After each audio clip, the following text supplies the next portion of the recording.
এখন আমাদের বিভিন্ন ধর্মের ভাইয়েরা আসছেন আমাদের সাথে ওপেন মঞ্চে, পাবলিক মিটিংয়ে। তারা নিজের থেকেই বলছেন ৫৪ বছর জামাত ইসলামের কোনো নেতাকর্মী আমাদের ১ ইঞ্চি জমি চলে বলে কৌশলে আমাদের কাছ থেকে কেড়ে নেয় নাই। আমাদের কোনো মায়ের ইজ্জতে, আমাদের কোনো বোনের ইজ্জতে, আমাদের কোনো মেয়ের ইজ্জতে হাত দেয় নাই।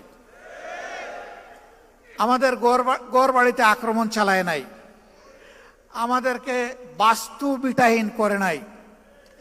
আমাদের কাছ থেকে চাঁদা দাবি করে নাই। আমরা শিখাইয়া দেই না রে ভাই।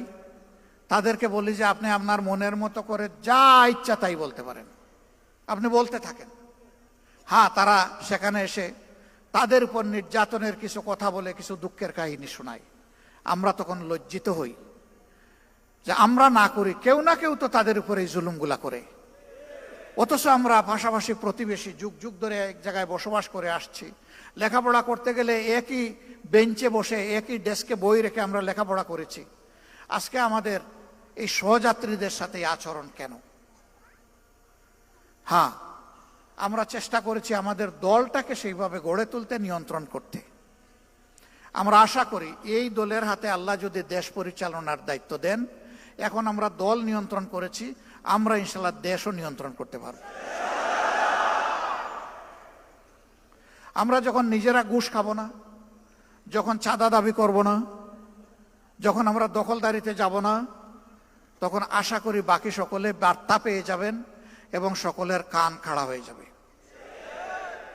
এরপরে আমাদের সংগঠন হোক অথবা যে কোনো নাগরিক হোক, যদি এর কোনো ব্যত্যয় ঘটে, তার জন্য সত্যিকারের প্রয়োগ করার মতো আইন থাকবে ইনশাআল্লাহ।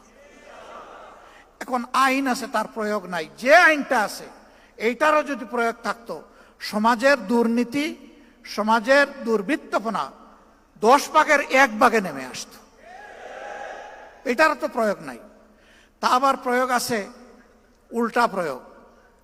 আপনি মারা গেছেন, আপনার ছেলে হবে আপনার হত্যা মামলার আসামি।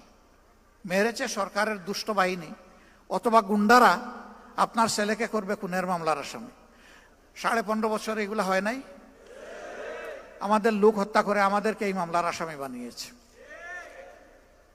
সম্মানিত ভাইয়েরা, এই দুনিয়ায় 100% ন্যায় বিচার নিশ্চিত করা অসম্ভব।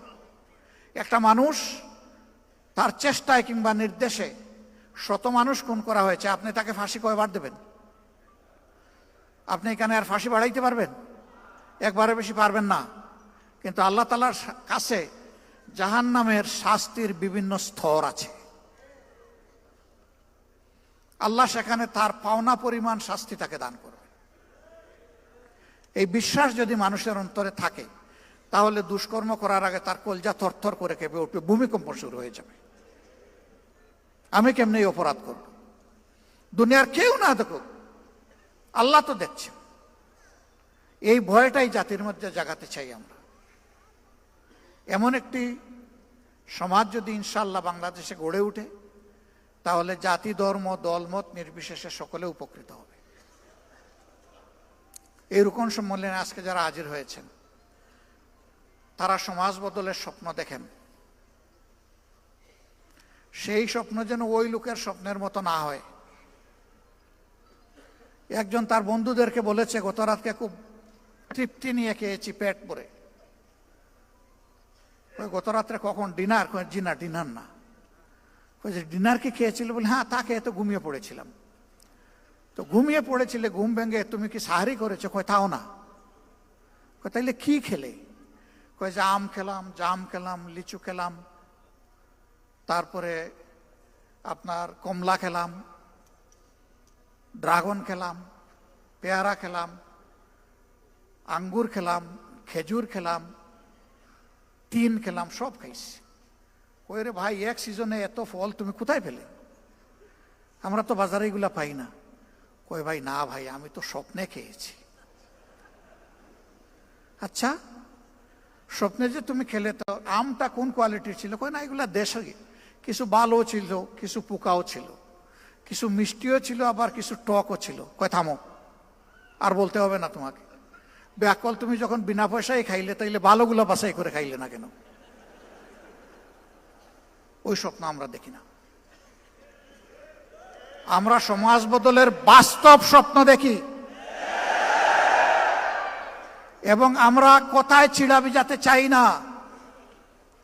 আমরা চাই দুধ অথবা পানি দিয়ে চিড়া ভিজবে, আর প্রয়োজনে আমাদের রক্ত দিয়ে চিড়া ভিজবে।